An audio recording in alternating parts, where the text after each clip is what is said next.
Friends, welcome back to our channel. ഇന്ന് നമ്മൾ നോക്കുന്നത് 4th സ്റ്റാൻഡേർഡിലെ 2025-26 അധ്യയന വർഷത്തെ ആനുവൽ എക്സാമിൻ്റെ ക്വസ്റ്റ്യൻ പേപ്പറാണ്. മലയാളമാണ് നമ്മൾ ഈ വീഡിയോയിലൂടെ നോക്കുന്നത്. ബാക്കിയുള്ള വിഷയങ്ങളും നമ്മൾ ഓരോന്നായിട്ട് അപ്ലോഡ് ചെയ്യുന്നതാണ്. അപ്പോൾ നിങ്ങൾക്ക് വീഡിയോ യൂസ്ഫുള്ളായി തോന്നുകയാണെങ്കിൽ തീർച്ചയായും ലൈക്ക് ചെയ്യുക, കമൻറ്റ് ചെയ്യുക. ഇതുവരെ ചാനൽ സബ്സ്ക്രൈബ് ചെയ്യാത്ത കൂട്ടുകാരുണ്ടെങ്കിൽ തീർച്ചയായും സബ്സ്ക്രൈബ് ചെയ്യുക. ഓക്കെ, നമുക്ക് പ്രവർത്തനങ്ങൾ ഒന്ന് നോക്കാം അല്ലേ. നിർദ്ദേശങ്ങൾ നൽകിയിട്ടുണ്ട്. നിർദ്ദേശങ്ങൾ നിങ്ങൾ നന്നായി വായിച്ച് മനസ്സിലാക്കുക. ഓക്കെ, നമുക്ക് പ്രവർത്തനം ഒന്ന് നോക്കാം. ഖണ്ഡിക വായിച്ച് ചോദ്യങ്ങൾക്ക് ഉത്തരം എഴുതുക എന്നാണല്ലേ പറഞ്ഞിട്ടുള്ളത്. നമുക്ക് ഖണ്ഡികയൊന്ന് വായിച്ചു നോക്കാം. മുറ്റത്തെ മുള്ളുവേലിയിൽ ചിറകു കുരുങ്ങി ഒരു തത്തക്കുഞ്ഞ്. കാശിക്കുട്ടൻ ഓടിച്ചെന്നതിനെ എടുത്തു. ഭാഗ്യം, പരിക്കൊന്നുമില്ല. പച്ചയൊടുപ്പിട്ട പോലെ നനുത്ത തൂവലും നല്ല ചെഞ്ചുണ്ടുമുള്ള സുന്ദരി തത്ത. കാശി അവളെ കൂട്ടിലാക്കി. ഒരു പാത്രത്തിൽ എന്ത് ചെയ്തു? ചോറെടുത്തു കൊടുത്തു. തത്തക്കുഞ്ഞ് കഴിക്കുന്നില്ല. പകരം ഉച്ചത്തിൽ കരച്ചിലാണ്. കാശിക്ക് സങ്കടം വന്നു. പട്ടിണി കിടന്ന ഇത് ചത്തുപോകില്ലേ? ഇനി എന്തു ചെയ്യും? അമ്മയോട് ചോദിക്കാം. അമ്മയെ എന്ന് വിളിച്ച് കാശി വീട്ടിലേക്ക് ഓടി. അമ്മയെ കാണാതെ കാശി ആകെ വിഷമിച്ചു. ഒന്ന് കുളിക്കാനും സമ്മതിക്കില്ല എന്ന് പറഞ്ഞുകൊണ്ട് അമ്മ അങ്ങോട്ട് വന്നു. ഹോ, ആശ്വാസം. പിന്നെ ഒന്നും ആലോചിച്ചില്ല. കാശി ചായ്പിലേക്ക് ചെന്ന് തത്തക്കുഞ്ഞിനെ പുറത്തേക്ക് പറത്തിവിട്ടു. വേഗം അമ്മയുടെ അടുത്ത് പൊക്കോളൂ കേട്ടോ, അവൻ തത്തക്കുഞ്ഞിനോട് പറഞ്ഞു. ഓക്കെ കൂട്ടുകാരെ, ഒന്നാമത്തെ ചോദ്യം എന്താണ്? കാശിക്ക് കിട്ടിയ തത്തക്കുഞ്ഞിൻ്റെ പ്രത്യേകതകൾ എന്തെല്ലാം എന്നാണല്ലേ ചോദിച്ചിട്ടുള്ളത്. നോക്കൂ, തത്തക്കുഞ്ഞ് ഭക്ഷണം കഴിക്കാത്തതിന് കാരണം എന്തായിരിക്കും? അപ്പോൾ ഈ ക്വസ്റ്റ്യൻ്റെ ആൻസർ എന്താ കൂട്ടുകാരെ? എന്താണ് പ്രത്യേകത എന്ന് പറയുന്നത്? യെസ്, പച്ചയുടുപ്പിട്ട പോലെ നനുത്ത തൂവലും ഇവിടെ പറയുന്നുണ്ടല്ലേ. ഇവിടെ നോക്കൂ, പച്ചയുടുപ്പിട്ട പോലെ നനുത്ത തൂവലും നല്ല ചെഞ്ചുണ്ടുമുള്ള സുന്ദരി തത്ത.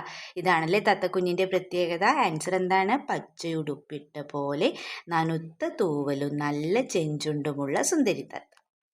ഓക്കെ, ഇത് നെക്സ്റ്റ് ക്വസ്റ്റ്യൻ എന്താണ്? തത്തക്കുഞ്ഞ് ഭക്ഷണം കഴിക്കാത്തതിന് കാരണം എന്തായിരിക്കും?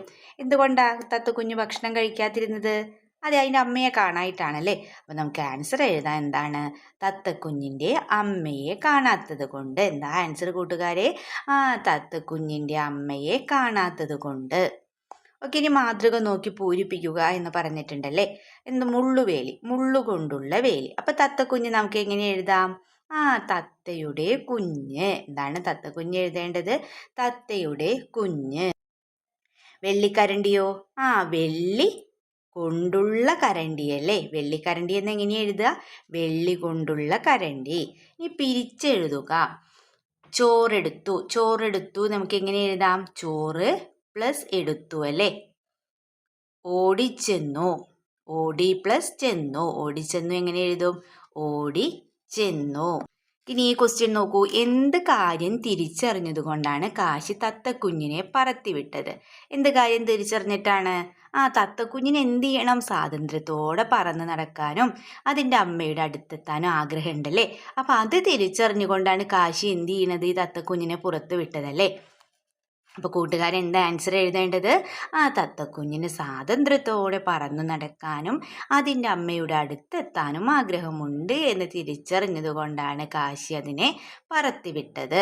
ഓക്കെ, നോക്കിയ കൂട്ടുകാർ, ഇപ്പം നമ്മൾ പറഞ്ഞ എല്ലാ പ്രവർത്തനത്തിൻ്റെയും എല്ലാ ഉത്തരങ്ങളും ഇവിടെ നോക്കൂ. ABCD വരെയുള്ള എല്ലാ ക്വസ്റ്റ്യൻ്റെയും ആൻസർ നമ്മൾ ഇവിടെ കൊടുത്തിട്ടുണ്ട്, ടൈപ്പ് ചെയ്ത് കൊടുത്തിട്ടുണ്ട്. ഓക്കെ, നെക്സ്റ്റ് ക്വസ്റ്റ്യൻ നോക്കിയാലോ. പ്രവർത്തനം 2, വരികൾ കൂട്ടിച്ചേർക്കുക എന്നാണല്ലേ.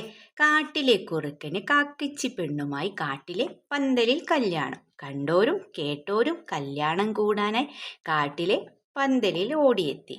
മുറിവാലനെണ്ണാനും മൂങ്ങയും മുതലയും മൂവന്തി നേരത്തു വന്നു ചേർന്നു. ഇനി നോക്കൂ, കാക്കയും കാലത്തു തന്നെ പറന്നിറങ്ങി. തുഴഞ്ഞു തുഴഞ്ഞങ്ങു വേഗമെത്തി. അപ്പോൾ ഈ വിട്ട ഭാഗങ്ങളിൽ നമ്മൾ എന്ത് എഴുതണം?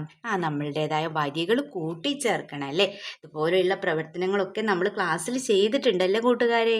ഓക്കെ, നമുക്ക് എഴുതി നോക്കിയാലോ. ആൻസർ കൊടുത്തിട്ടുണ്ട്. നോക്കൂ, കാക്കയും കൊക്കും മീൻ കൊത്തിച്ചാത്തനും കാലത്തു തന്നെ പറന്നിറങ്ങി. പുഴയിലെ മീനുകൾ എല്ലാവരും ചേർന്നിട്ട് തുഴഞ്ഞു തുഴഞ്ഞങ്ങു വേഗമെത്തി. അപ്പം ഇതുപോലെ നിങ്ങൾക്ക് വരികൾ കൂട്ടിച്ചേർക്കാം. അല്ലെങ്കിൽ എന്ത് ചെയ്യാം? കൂട്ടുകാർക്ക് ഇഷ്ടമുള്ള രീതിയിൽ എന്ത് ചെയ്യുക? ആ വരികൾ കൂട്ടിച്ചേർത്ത് എഴുതുക. ഓക്കെ, ഇനി നമുക്ക് അടുത്ത പ്രവർത്തനം എന്താണെന്ന് നോക്കിയാലോ. 3ാമത്തെ പ്രവർത്തനം നോക്കൂ. സംഭാഷണം പൂർത്തിയാക്കുക. സംസ്ഥാന കായികോത്സവത്തിൽ ഓട്ട മത്സരത്തിൽ 1ാം സ്ഥാനം നേടിയ വൈഷ്ണവുമായി നവകേരളം ചാനലിലെ മുത്തുമണി നടത്തിയ അഭിമുഖ സംഭാഷണം പൂർത്തീകരിക്കുവാനല്ലേ പറഞ്ഞിട്ടുള്ളത്. അപ്പം എന്താ ഇവിടെ വിഷയം കൂട്ടുകാരെ? സംസ്ഥാന കായികോത്സവ ഓട്ട മത്സരത്തിൽ 1ാം സ്ഥാനം നേടിയിട്ടുള്ള വൈഷ്ണവുമായിട്ട് നവകേരളം എന്ന ചാനലിൽ മുത്തുമണി നടത്തിയ അഭിമുഖമാണല്ലേ കൊടുത്തിട്ടുള്ളത്. അപ്പോൾ ആ അഭിമുഖ സംഭാഷണം നമ്മളോട് എന്ത് ചെയ്യാനാണ് പറഞ്ഞിട്ടുള്ളത്? പൂർത്തീകരിക്കാനാണ് പറഞ്ഞിട്ടുള്ളത്. അപ്പോൾ മുത്തുമണി ഈ വലിയ വിജയത്തിൽ വൈഷ്ണവിന് എന്ത് തോന്നുന്നു? വൈഷ്ണവ് എന്താവും പറഞ്ഞിട്ടുണ്ടാവുക? ഞാൻ മുത്തുമണി എന്തോ ചോദിക്കുന്നുണ്ടല്ലേ. അപ്പോൾ ആൻസർ എന്താണ്? മുത്തുമണി പറയുകയാണ്, എൻ്റെ മാതാപിതാക്കളും സ്കൂളിലെ അധ്യാപകരും എൻ്റെ സുഹൃത്തുക്കളും. ഈ മുത്തുമണി പറയും, നോക്കൂ, വൈഷ്ണവിൻ്റെ എല്ലാ സ്വപ്നങ്ങളും പൂവണിയട്ടെ എന്ന് ആശംസിക്കുന്നു. ഞങ്ങളോട് സംസാരിച്ചതിന് നന്ദി. അപ്പോൾ തന്നിട്ടുള്ള ഭാഗങ്ങൾ നമ്മൾ വിട്ടുപോയ ഭാഗം എന്ത് ചെയ്യണം? നമ്മൾ എഴുതണം അല്ലേ. നമുക്ക് എഴുതി നോക്കിയാലോ? മുത്തുമണി എന്താവും ചോദിച്ചിട്ടുണ്ടാവുക? ഈ വലിയ വിജയത്തിൽ വൈഷ്ണവിന് എന്ത് തോന്നുന്നു? അപ്പോൾ വൈഷ്ണവ് എന്തായിരിക്കും പറയുക?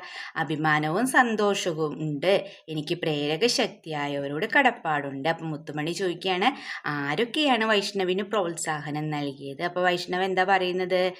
എൻ്റെ മാതാപിതാക്കളും സ്കൂളിലെ അധ്യാപകരും എൻ്റെ സുഹൃത്തുക്കളും. മുത്തുമണി ചോദിക്കുകയാണല്ലേ, വൈഷ്ണവിൻ്റെ വിജയത്തിൽ അവരെന്ത് പറയുന്നു? വൈഷ്ണവ് പറയാണ്, എല്ലാവരും വലിയ സന്തോഷത്തിലാണ്, അവരുടെ പ്രതീക്ഷയ്ക്കൊത്ത് ഞാൻ ഉയർന്നു, എൻ്റെ കഴിവിൻ്റെ പരമാവധി ഞാൻ പ്രയത്നിച്ചു. അപ്പം മുത്തുമണി പറയാണ്, വൈഷ്ണവിൻ്റെ എല്ലാ സ്വപ്നങ്ങളും പൂവണിയട്ടെ എന്ന് ആശംസിക്കുന്നു, ഞങ്ങളോട് സംസാരിച്ചതിന് നന്ദി. അപ്പോൾ വിട്ടുപോയ ഭാഗങ്ങൾ നിങ്ങൾ എന്ത് ചെയ്യുക? ഇതുപോലെ പൂരിപ്പിച്ച് എഴുതുക. ഓക്കെ, നെക്സ്റ്റ് ക്വസ്റ്റ്യൻ നോക്കാം. പ്രവർത്തനം 4 എന്താണ്? വിവരണം തയ്യാറാക്കുക. നാളെ സ്കൂളിൽ നിന്നും ടൂർ പോവുകയാണ്. വിനോദിന് രാത്രി കിടന്നിട്ട് ഉറക്കം വരുന്നില്ല. എന്തെല്ലാം കാഴ്ചകളായിരിക്കും! മൃഗശാല, കടൽ, മ്യൂസിയം, കൂട്ടുകാരെല്ലാം കൂടി നല്ല രസമായിരിക്കും. പാതി മയക്കത്തിൽ തനിക്ക് നോക്കൂ, ബാക്കി എഴുതാനാണല്ലേ വിവരണം. നമ്മൾ ബാക്കി എഴുതണം അല്ലേ. അപ്പം എന്തൊക്കെ എഴുതാൻ നമുക്ക്? ബാക്കി ഭാഗം നമുക്ക് എഴുതി നോക്കാം. പാതി മയക്കത്തിൽ പറന്ന് ഞാൻ കടലിനു മുകളിലെത്തി. തിരമാല അടിച്ചുയരുന്നു. വെള്ളം പതഞ്ഞു കരയിലേക്ക് അടിച്ചു കയറുന്നു. കുട്ടികൾ കടൽ വെള്ളത്തിൽ ചാടി മറിഞ്ഞു കളിക്കുന്നു. ബലൂണുകളും പട്ടങ്ങളുമെല്ലാം ആകാശത്തു കൂടി പറന്നു കളിക്കുന്നു. ആരാണ് നൂലിൻ്റെ അറ്റം പിടിച്ചിരിക്കുന്നത് അറിയാൻ പോലും കഴിയാത്തത്ര പട്ടങ്ങൾ ഉയർന്നു പറക്കുന്നു. അവിടെ നിന്നും പറന്ന് ഞാൻ മൃഗശാലയിലാണ് ചെന്നിറങ്ങിയത്. നല്ല തിരക്കാണ്. ടിക്കറ്റ് എടുത്ത് ഞാനും ഉള്ളിൽ കയറി. പലതരം പക്ഷികളെയാണ് ആദ്യം കണ്ടത്. ദേശാടന പക്ഷികളും മയിലും എല്ലാം ഇഷ്ടം പോലെ വിഹരിച്ച് നടക്കുന്നു. വന്യമൃഗങ്ങളെ കാണാനായി ഞാൻ നടന്നു. മാനുകളും ജിറാഫുമെല്ലാം ഇഷ്ടം പോലെ പുല്ല് നിന്ന് നടക്കുന്നു. അരികിലൊരു അലർച്ച കേട്ട് ഞാൻ തിരിഞ്ഞു നോക്കി. ഒരു കടുവയാണ്. ഞാൻ നിന്നിരുന്നതിൻ്റെ പിന്നിലായാണ് കടുവയെ ഇട്ടിരുന്നത്. അത് കമ്പിയരികിൽ നിന്ന് ഒരു അലർച്ച അയ്യോ എന്ന് നിലവിളിച്ചു പോയി. ഞാൻ പിന്നിലേക്ക് മറിഞ്ഞു വീണു. ആളുകൾ ഓടിക്കൂടുന്നു. എന്നെ തട്ടി വിളിക്കുമ്പോഴാണ് ഞാൻ കണ്ണു തുറന്നത്. അമ്മയാണ്. ഞാൻ കണ്ടത് സ്വപ്നമായിരുന്നു എന്ന് അപ്പോഴാണ് മനസ്സിലായത്. അപ്പോൾ കൂട്ടുകാരെന്ത് എന്ത് ചെയ്യുക? ഈ ബാക്കി വിവരണം ഇതുപോലെ നിങ്ങളുടേതായ ഇമാജിനേഷൻ അനുസരിച്ച് എഴുതുക. ഓക്കെ, നെക്സ്റ്റ് ക്വസ്റ്റ്യൻ നോക്കിയാലോ നമുക്ക്. പ്രവർത്തനം 5 എന്താണ്? പ്രസംഗം തയ്യാറാക്കുക. ഇന്ത്യയുമായി ബന്ധപ്പെട്ട വിവരങ്ങളാണ് താഴെ ബോക്സുകളിൽ കൊടുത്തിട്ടുള്ളത്. ഇവ ഉൾപ്പെടുത്തി റിപ്പബ്ലിക് ദിന പ്രസംഗം തയ്യാറാക്കുക. സൂചനകൾ എന്തൊക്കെയാണ് കൊടുത്തിട്ടുള്ളത്? വൈവിധ്യങ്ങളുടെ നാട്, വിവിധ ഭാഷകൾ, വിവിധ വേഷങ്ങൾ, നാനാത്വത്തിൽ ഏകത്വം, ബ്രിട്ടീഷ് ഭരണത്തിൽ നിന്ന് മോചിപ്പിക്കാൻ സമരം ചെയ്ത പോരാളികൾ, ഗാന്ധിജി നമ്മുടെ രാഷ്ട്രപിതാവ്, സ്വാതന്ത്ര്യം കാത്തു സൂക്ഷിക്കേണ്ടത് നമ്മുടെ കടമ. അപ്പോൾ ഇത്രയും പോയിന്റ്സ് നൽകിയിട്ടുണ്ട്. അപ്പോൾ ഇതൊക്കെ ഉൾപ്പെടുത്തി നമ്മൾ എന്ത് ചെയ്യണം? റിപ്പബ്ലിക് ദിന പ്രസംഗം തയ്യാറാക്കണം. പ്രസംഗം എങ്ങനെയാണ് തയ്യാറാക്കേണ്ടതെന്നൊക്കെ നമ്മൾ പഠിച്ചിട്ടുണ്ടല്ലേ. ഓക്കെ, നമുക്കൊരു മാതൃക നോക്കിയാലോ. മാന്യ സദസ്സിന് നമസ്കാരം. കേവലം കുറേ ഭൂമി മാത്രമല്ല ഭാരതം, അനേകമായിരം ആണ്ടുകളിലെ അനുഭവ സമന്വയമാണിത്. തലമുറകളായി പകർന്നു പോകുന്ന ആ അനുഭവ സമ്പത്തിനെയാണ് നാം ഇന്ത്യൻ സംസ്കാരം എന്ന് വിളിക്കുന്നത്. നാനാത്വത്തിൽ ഏകത്വമാണ് സംസ്കാരത്തിൻ്റെ അടിത്തറ.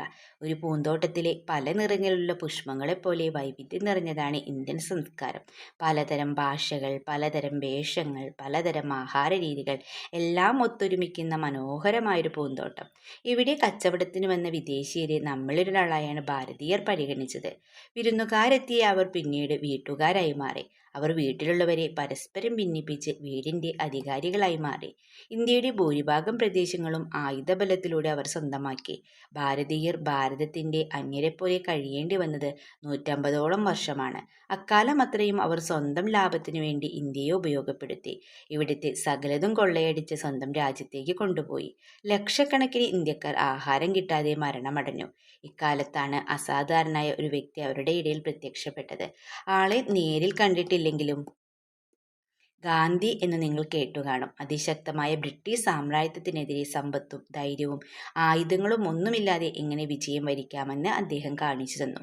അനേകായിരം ഇന്ത്യക്കാർ ആ വഴി പിന്തുടർന്നു. ജവഹർലാൽ നെഹ്റു, മൗലാന അബ്ദുൽ കലാം ആസാദ്, സർദാർ വല്ലഭ്ഭായ് പട്ടേൽ, രാജേന്ദ്ര പ്രസാദ്, സരോജിനി നായിഡു, രാജഗോപാലാചാരി, സുഭാഷ് ചന്ദ്രബോസ് എന്നിവരൊക്കെ അവരിൽ ചിലരായിരുന്നു.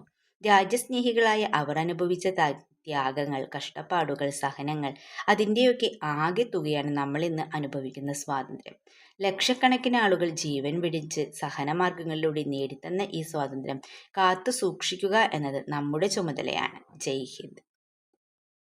അപ്പോൾ എന്ത് ചെയ്യുക കൂട്ടുകാരെ, അപ്പോൾ ഇതുപോലെ ഒരു പ്രസംഗം നിങ്ങൾ തയ്യാറാക്കുക. ഓക്കെ, അപ്പോൾ നിങ്ങൾക്ക് വീഡിയോ യൂസ്ഫുൾ ആയി തോന്നുകയാണെങ്കിൽ തീർച്ചയായും ലൈക്ക് ചെയ്യുക, കമൻറ്റ് ചെയ്യുക. ഇതുവരെ ഈ ചാനൽ സബ്സ്ക്രൈബ് ചെയ്യാത്ത കൂട്ടുകാരുണ്ടെങ്കിൽ തീർച്ചയായും സബ്സ്ക്രൈബ് ചെയ്യുക. ഓക്കെ, നമുക്ക് മറ്റൊരു വീഡിയോയുമായി വീണ്ടും കണ്ടുമുട്ടാം. Okay, by.